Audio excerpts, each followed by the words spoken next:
भारत में चल रहा नया साइबर फ्रॉड डिजिटल अरेस्ट। इस धोखे के बारे में क्या है जो लोग नहीं जानते? जानने के लिए देखते रहिए कैसे भारतीयों ने 2024 के पहले 4 महीनों में गंवाए 120 करोड़ रुपए। हाल ही में मन की बात में प्रधानमंत्री नरेंद्र मोदी जी ने लोगों को डिजिटल अरेस्ट नाम के एक खतरनाक साइबर फ्रॉड के बारे में बताया। जालसाज सरकारी अधिकारियों की तरह बात करके लोगों को गिरफ्तारी की धमकी देकर पैसे ऐंठते हैं। मोदी जी ने बताया कि कोई भी सरकारी संस्था फोन पर पैसे या निजी जानकारी नहीं मांगती। उन्होंने सभी से सतर्क रहने, आधार या बैंक की जानकारी जैसे निजी डिटेल्स ना देने और किसी भी संदिग्ध कॉल की तुरंत पुलिस को रिपोर्ट करने का आग्रह किया। याद रखें, जागरूकता ही आपका सबसे अच्छा बचाव है। इस जानकारी को दोस्तों और परिवार के साथ शेयर करें ताकि सभी को इन साइबर ठगों से बचाया जा सके। जानकारी रखें, सुरक्षित रहें और डिजिटल अरेस्ट घोटालों का शिकार ना बने। फोन काटें और रिपोर्ट करें। मेरे प्यारे देशवासियों, मैं आपको एक ऑडियो सुनाता हूं। हेलो। सर नमस्ते सर। नमस्ते। सर बोलिए सर। देखिए, ये जो आपने एफआईआर नंबर मुझे सेंड किया है, इस नंबर के खिलाफ 17 कंप्लेंट्स हमारे पास। आप ये नंबर यूज कर रहे हैं? मैंने नहीं यूज करता हूँ सर। अभी कहाँ से बात कर रहे हो? सर कर्नाटका सर, वो घर में हूँ सर। ओके, इसके लिए आप अपनी स्टेट में रिकॉर्ड करवाइए ताकि ये नंबर ब्लॉक कर दिया जाए, फ्यूचर में आपको कोई प्रॉब्लम ना हो। ओके? Yes sir. अभी मैं आपको कनेक्ट कर रहा हूँ, ये आपका इन्वेस्टिगेशन ऑफिसर है। आप अपनी स्टेट में रिकॉर्ड करवाइए ताकि ये नंबर ब्लॉक कर दिया जाए। Okay? Yes sir, yes sir, yes sir. अब बताइएगा मैं किसके साथ बात कर रहा हूँ। अपना आधार कार्ड मुझे शो कीजिएगा वेरीफाई करने के लिए। बताइएगा सर मेरे पास अभी नहीं है sir Aadhaar card sir, please sir. Phone आपके फोन में है? नहीं सर। फोन में आधार कार्ड की पिक्चर नहीं है आपके पास? नहीं है सर। नंबर याद है आपको? सर नहीं है सर, नंबर भी याद नहीं है सर। हमने सिर्फ वेरीफाई करना है। ओके? वेरीफाई करने के लिए नहीं सर। आप डरिए ना, डरिए ना।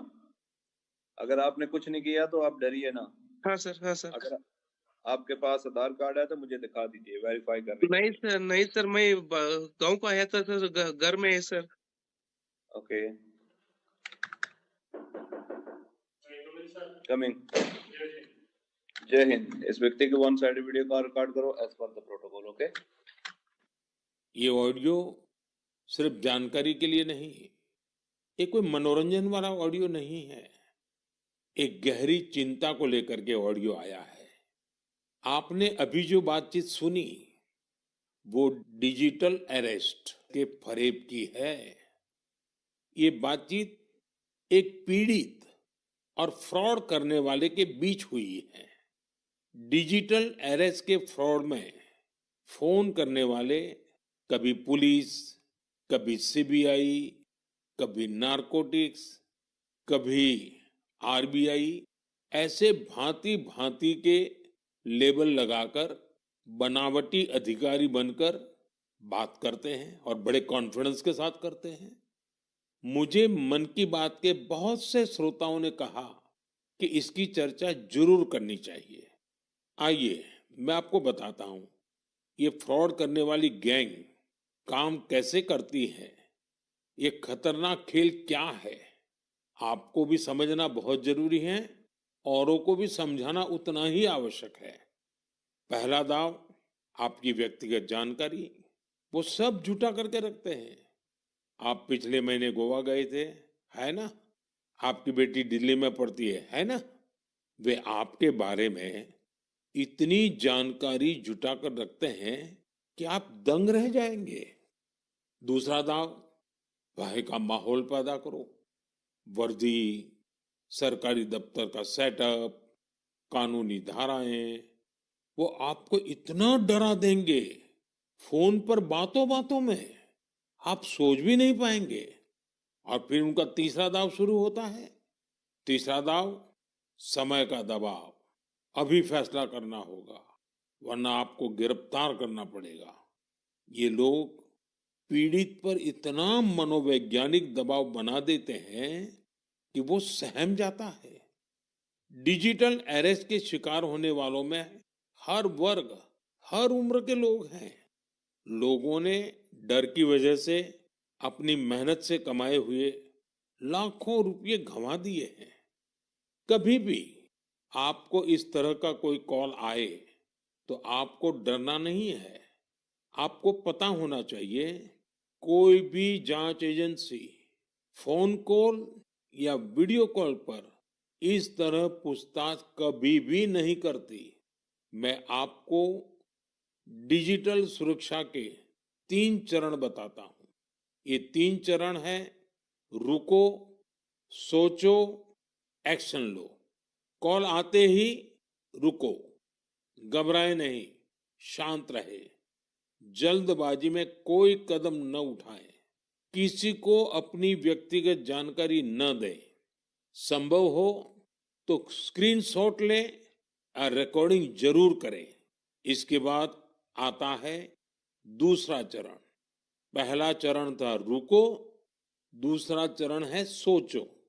कोई भी सरकारी एजेंसी फोन पर ऐसे धमकी नहीं देती, न ही वीडियो कॉल पर पूछताछ करती है, न ही ऐसे पैसा की मांग करती है। अगर डर लगे तो समझिए कुछ गड़बड़ है। और पहला चरण, दूसरा चरण और अब मैं कहता हूं तीसरा चरण।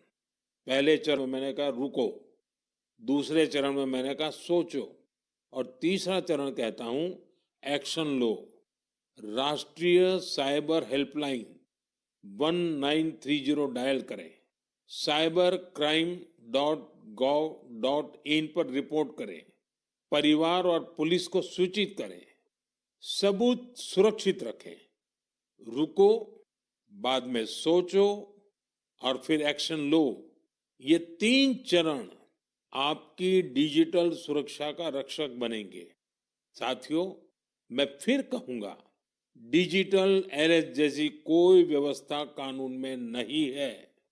ये सिर्फ फ्रॉड है, फरेब है, झूठ है, बदमाशों का गिरोह है। और जो लोग ऐसा कर रहे हैं वो समाज के दुश्मन है। डिजिटल अरेस्ट के नाम पर जो फरेब चल रहा है उससे निपटने के लिए तमाम जांच एजेंसियां राज्य सरकारों के साथ मिलकर काम कर रही है। इन एजेंसियों में तालमेल बनाने के लिए नेशनल साइबर कोऑर्डिनेशन सेंटर की स्थापना की गई है। एजेंसियों की तरफ से ऐसे फ्रॉड करने वाली हजारों वीडियो कॉलिंग आईडी को ब्लॉक किया गया है।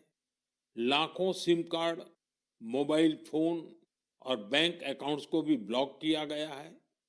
एजेंसियां अपना काम कर रही है, लेकिन डिजिटल अरेस्ट के नाम पर हो रहे स्कैम से बचने के लिए बहुत जरूरी है हर किसी की जागरूकता, हर नागरिक की जागरूकता।